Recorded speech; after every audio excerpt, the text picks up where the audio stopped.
Welcome to a special 30-minute one-on-one episode of The War of Neneador, where we'll take a look at what really happened to Bamouche right after he got taken away by the patron. Sit back, relax, and I hope you enjoy.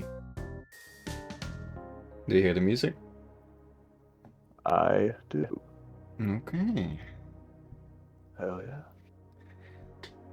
And this is just gonna be an hour of soothing music. Hell yeah. Okay. Let's start. You stir, your head throbbing, in the distant back of your mind. You notice that your body is being carried.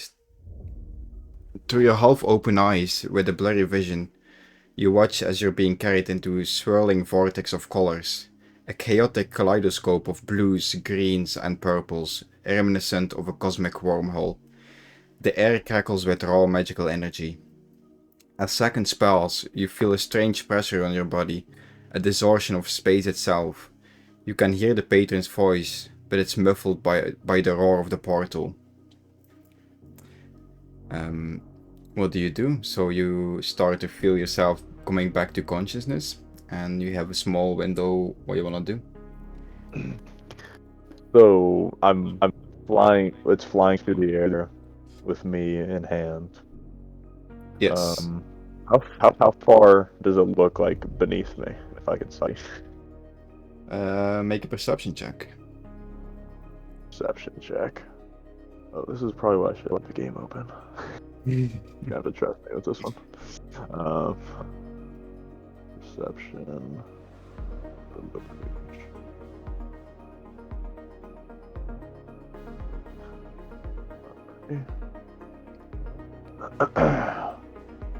Dice are loading.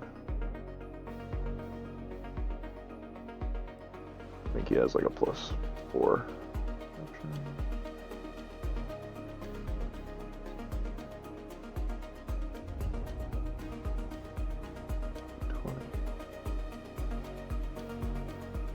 That is a 19 plus.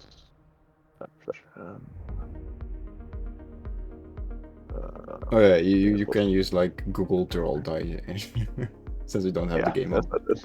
Yeah. I'm open right now.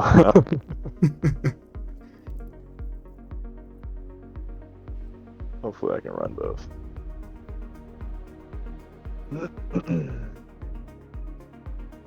Alright, that's a 19 plus 4, so we got 23. Alright, with a 23, you look around you and you look down. As you are looking around you, you notice that there is nothing beneath you. There's nothing above you, nothing to the left, nothing to the right. It seems to be that you're in a different plane altogether, with no like limit to the emptiness beneath the vortex you find yourself in. Well, I doubt it's a good idea to struggle at this point. So, Bamouche would kind of just see where this is going and not fight back as of yet. Not really having another one. Alright. As you and the patron fly through this this vortex of colors,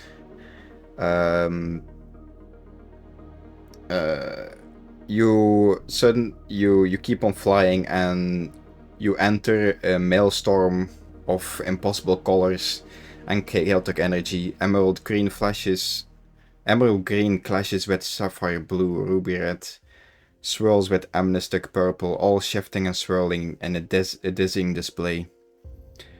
As you keep on flying, you spot jagged crystalline structures that fly past you, shimmering with an internal malevolent light, their edges razor sharp. Rogue asteroids of solidified energy whiz by, each narrowly missed impact sending shockwaves through the vortex. I'm gonna make a roll to see if the patron is able to keep onto you at the 20. She rolls a natural 20. Okay.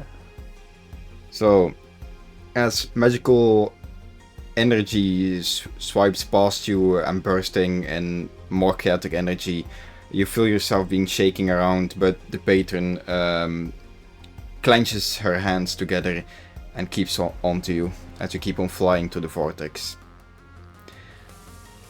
Yeah. Can I see anything in this flurry of color around me? Is there anything coming into shape of land or anything flying by that looks solid? Yes, you do spot the jagged crystalline structures that I just talked about. Gotcha. They look like basically, yeah, crystalline. It's like a condensed force of energy and color together, and they seem to be coming from in front of you. So the way you're flying towards it flies the opposite way towards you. Here and there, like one or two at a time, flies past you. Okay. Good to know. Okay.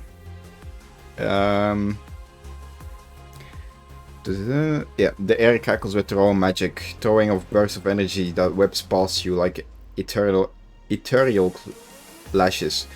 Gravity is a suggestion, not a law. The patron and you tumble end over end, sometimes falling upwards, sometimes falling sidewards, your bodies contorting in impossible angles. The patron, her divine features flickering and failing, reveals flashes of a snarl, a glint of horn, a flash of her wicked pointed ears, before resuming her normal appearance. You feel your shape-shifting abilities are amplified by the chaotic energy, and you too starts to shift between forms with dizzying speeds. A sleek panther, a hulking rhino, a winged bat, each form lasting mere moments before the surge in energy forces a change. As you both tumble to the vortex, you happen to find yourself in an opportune position to perform an action as the patron struggles to hold you together while you change. What do you do? Well, I'm gonna break my form entirely. I'll let myself go back to my normal form, knowing that I am physically smaller than what this elephant form that I take on. My leather-like skin that was Bamouche begins to turn black, and the colors that are surrounding us seem to shimmer upon it as I grow smaller and smaller. An Icarus liquid sort of surrounding me as I become most likely about half the size of Bamouche, a pale, live changeling. And I try to wrestle free, knowing that their grip was around something much larger, and trying to aim myself towards those crystalline structures. What? As you shrink to your original form, much smaller than what you've been used to for the past decade or so, as Bamouche the Loxodon, you manage to make space between the grip of the patron, and I want you to make a athletics check with advantage. Athletics with advantage, okay. One moment. I gotta get over my other character sheet now. Mm-hmm. Alrighty. D20 plus. Oh, that's a low roll. Okay, with advantage. I got one more. 14 with athletics 5, 19 via strength athletics check. Boy, with a 19 you manage to wriggle yourself free from the patron's grasp, and you propel yourself into the nothingness towards one of the crystals that fly past you. But once you try this, you notice that your powers are amplified, but they're also very non-consistent in this vortex space. As you try to propel yourself, you find yourself propelling too hard towards the crystal. And I want you to make a Dex saving throw. Saving throw. Okay. Uh-oh. Oh. That's a nat 1. Oh, okay. So, as you launch yourself towards the crystal and you notice at the last second that you're going a bit too fast, you try to correct your flight, but once you try to do that, nothing seems to happen as you fly face first into the crystal. I want you to take 1d6. Let's say you have 10 HP. Because you're technically... you start with 10 HP, okay? I want you to take 1d6 energy damage? What's energy? Radiant damage, yeah. 1d6 radiant. Oh, radiant.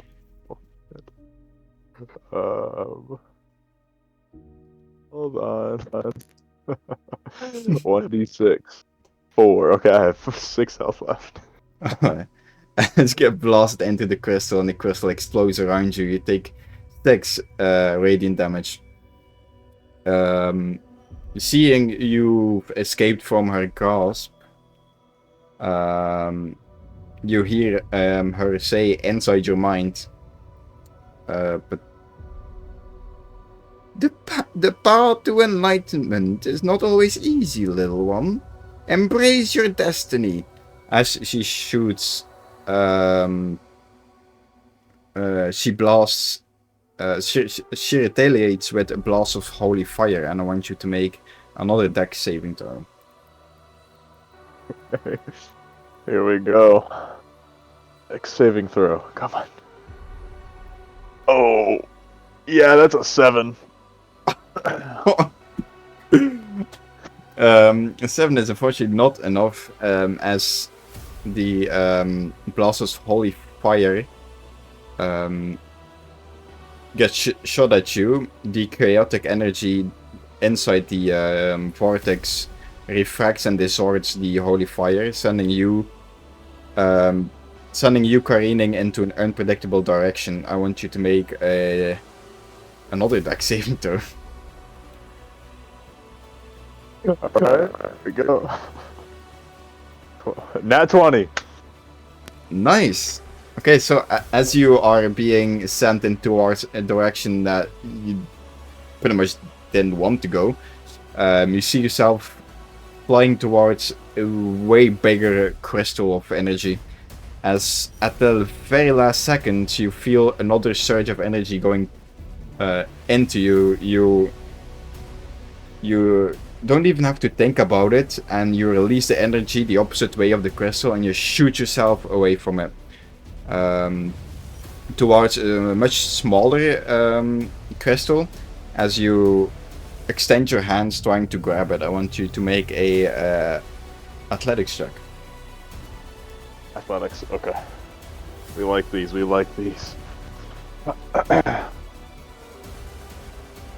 We don't like that. That's a nat 1. Oh my. As you are now flying towards a much smaller crystal, you extend your hands, but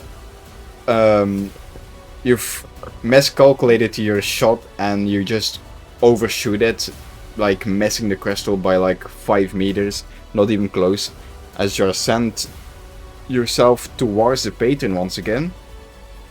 And the patron will, you hear an evil cackling in your mind, as she says, your mortal form is but a vessel. I shall cleanse it, purify it, and to make it worthy of my divine purpose. As she shoots another blast of holy fire, I need you to make another dex saving throw. Oh no. Please. Please. 19 plus dex saving for 120. That's a 20 total. Alright, with a dex saving throw, you see it coming and you remind yourself of what happened last time, that these blasters of holy fire do get morphed in the vortex, so you predict the path and you dodge out of the way just barely as the blast of holy fire shoots past you into the nothingness. As I'm kind of flying by, I'm gonna try to yell out in Celestial, assuming this is a Celestial. We do not need to fight. Just tell me what you want. And then try to hopefully I can reason with them as I'm flying around. As you try to yell out, you notice that no sound is coming from you. As in the vortex, now that you notice that everything seems to be silent apart from the voice in your head or from the patron. You don't seem to be able to use any kind of sound in the vortex. Okay.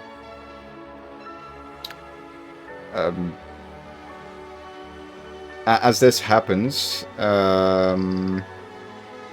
you are still flying together through the vortex, and the patron is getting closer and closer to you. As like one of the largest crystalline energy that you've seen just yet starts to make their way towards you, both of you. I want you to make a dex saving throw at disadvantage, and I'm gonna make one for the patron as well. Oh. Disadvantage dex, sir. Here we go. Okay. 16 plus 17 total. Okay, 17, and she has... She doesn't make it. Okay. With a 17, you see this coming, and you push yourself to the side as the crystal just grazes you on the side, not really doing any damage. The patron, however, much larger, is not able to dodge out of the way that fast and gets a hit on the side of her head, so it hits one of her horns as she starts stumbling through the vortex with no designated purpose of direction. And you hear in your mind, that little trick won't work on me, shapeshifter. I've seen your true form. You are nothing but a pathetic hex-plating.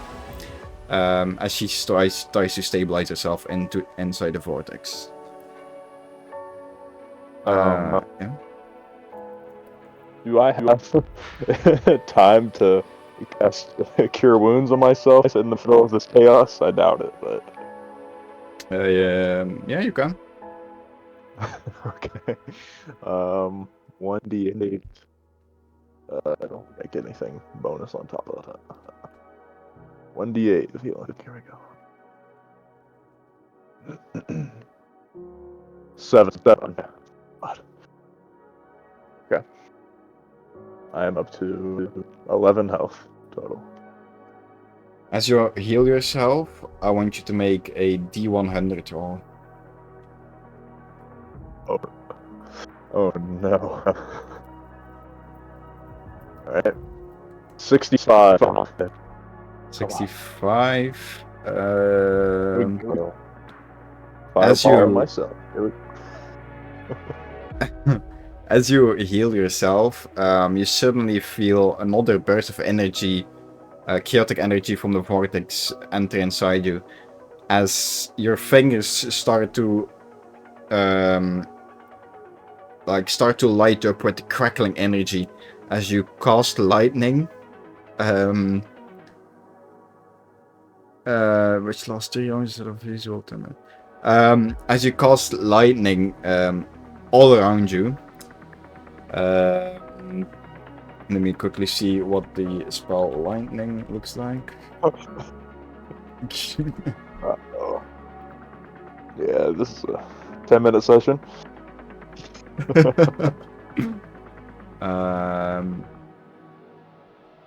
Wait, is it call lightning or let me check? Yeah, call lightning. All lightning bolt. Yes, as a storm cloud appears in the shape of a cylinder that is 10 feet tall with a 60 feet radius, centered on a point where you see 100 feet directly above you. Okay. A bolt of lightning flashes down from the cloud to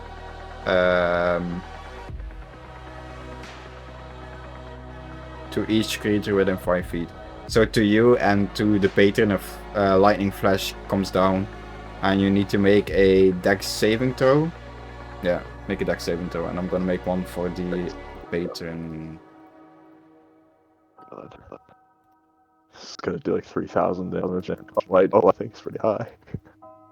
Oh, yeah, that's an 11 total. As both you and the patron did not anticipate this happening, obviously. Everyone takes. Holy shit, it's a lot. Let's say 1d8 lightning damage. Normally it's 3d10, but I'll just say 1d8. Because we're flying around, it can't hit me correctly. Yeah. Obviously. Oh, God. You want me to roll that for myself, or? Yeah, hopefully so. Okay. 4. Okay. Alright. Let me check real quick where we are.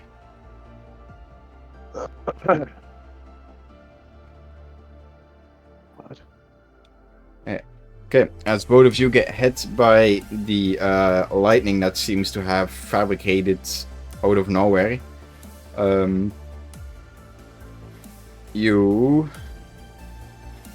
both of you start tumbling in unpredictable directions. You feel the very fabric of reality seems to fray around you, threatening to tear you apart at any moment. Time becomes meaningless, moments stretch into eons, eons compress into fleeting instants. It is a fight for survival, a desperate struggle against the vortex itself, as much as against each other.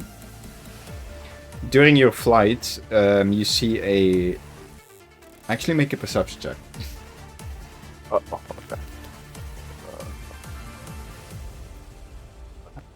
Oh God, I gotta roll well. Alright, that's 10 plus 1. So, an 11? Yes, that beats an 11.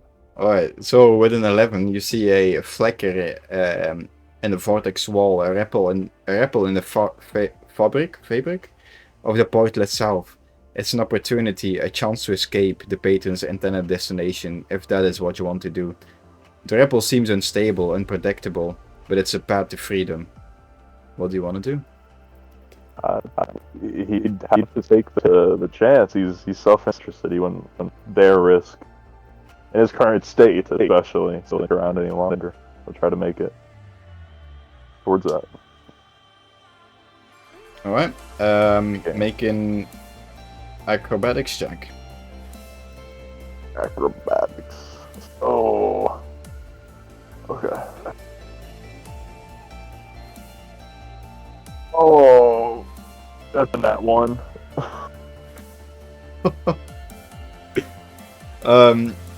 As you launch yourself towards the ripple,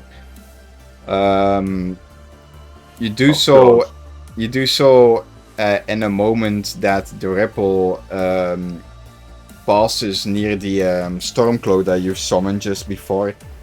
As you find yourself flying into the cloud now, taking 1d4 lightning damage.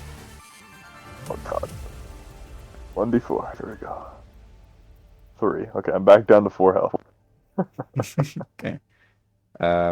As you get shocked again, you hear in your head,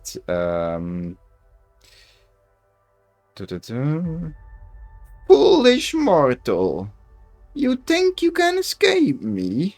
I am far more powerful than you could ever imagine. As she surges towards you, and she will. Let me. Actually, I don't have a. Okay, open Roll20 myself. I'm prepared, I swear. Just for myself, I do have access to all of my gear I would have on this character. Because it was like a rapid. Was it not Under the circumstances, I didn't know if you wanted me to.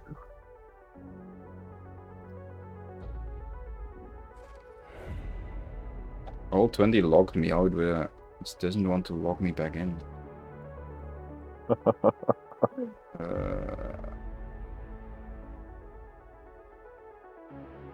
Knew my weakness. Kyle, not being able to talk. One thing I'm good at. Alright, so to my characters. Yeah. There she is. As she surges towards you, she will be using. If it stops loading. She will be using the crushing ram action, as you have seen that used before. She will ram with her horns against you, and you need to make a dex saving throw. Oh no. Okay. Dex saving throw. Here we go. That's another nat 1. This is insane. Jesus. Really bad luck. Yeah, as you see it coming, you look around you, seemingly you are still in some kind of vacuum. You don't really have a way to propel yourself at the moment. So you're just sitting ducks there as the massive figure of the patron rushes towards you with her horns first, and she just crashes into you with all her might. And you take 1d10 bludgeoning damage. Come on. 3 or less. Come on. You gonna roll that one? Oh, sure. Oh, I rolled a 1. Thank God. Okay, 3 up. Damn, so actually the best thing you could have happened to you. Yeah, I managed to get my shield up. Like it barely manages to catch her to do as minimum damage as possible right there. Still hurting though. You also, I think you also fly back. Let me check real quick. Or is that not that one? No, that's different. You know, you just take damage. Okay. As you are now within melee range, close to each other, you find yourself another opportunity to do an action in the vortex. I will try to. Oh, I have my shield equipped, so one hand slash with my longsword against the patron. Just doing anything I can right there. Alright. 15 plus 1 hand. 5 plus 5. Does a 20 hit? A 20 does not hit. Oh God. As you swing your, is it a sword or? Yes, it's a longsword. Okay. As you swing your long sword, the patron sees it coming, and she simply uses 2 of her long fingers, to grab the sword and stop it mid-swing. As she holds your sword now, as you try to struggle it from her hands. I need you to make a strength check. There we go. Strength check. Okay. Ooh. Okay. That's a 17 plus. You add your proficiency to checks? I can't remember. Yeah, you add your bonus to it. Okay, just to 19 on a strength check. Alright. With a 19, you barely manage to grab your sword back from her hands. As you do so, with the momentum, you feel yourself drifting away from the patron once more. As another bunch of crystals come your way, I need to make you a dex saving throw. Here we go again.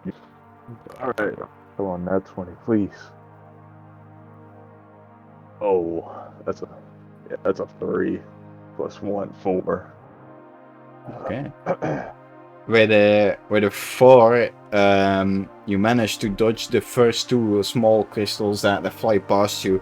But for dodging the first 2, you went to the left, and it happens to be that the third one is on the left of the 2, and it smashes you right in the face.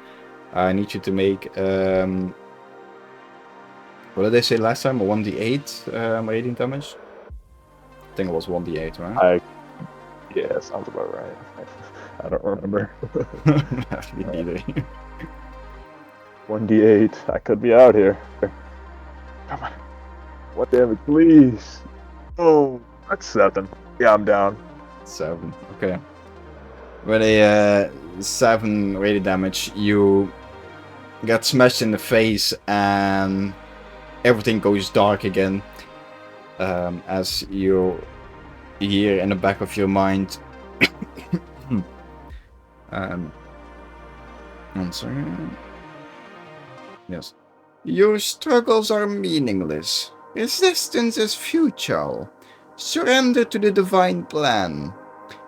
As you feel the large, slender fingers of the patron grabbing your arm, as suddenly you hear a screech as a shock goes through the hand holding you, and you feel other radiant energy blast all around you, as she seems to have been concentrated on you, but not concentrated on one of the crystals that also went her way. You feel yourself being propelled opposite from her. As you try to open your eyes once again, you don't feel any control over your body at the moment, but you are able to see what's happening. As you see the same flicker, the same ripple in the vortex you saw before, as it seems that some god or gods have blessed you as you fly towards this ripple, the one you tried to go to first. As you tear through the portal's as you fly towards the ripple, you tear through the portal's fabric, the sensation like being ripped apart and put back together. You hear the following in your head. This is far from over, Bamush. We'll meet again, and next time you won't be so lucky. You fall, tumbling to nothingness before landing with a splash in the cold, salty sea. You're alive, free from the patron, but utterly alone, adrift in the vast ocean. As you gaze around you, all you can see is the endless expanse of water. As you start to sink down the waves from exhaustion, you could swear you hear the cries of seagulls overhead and the distant sound of crashing waves against something. Maybe a ship? Your shape-shifting form is unstable, and you're still reeling from the chaotic energy of the portal. The patron is gone, but your journey is far from over, as everything goes dark. And this is where we're gonna end the session. Dang. There you go. Wow. Yeah, I got to expose the hard way. Yeah.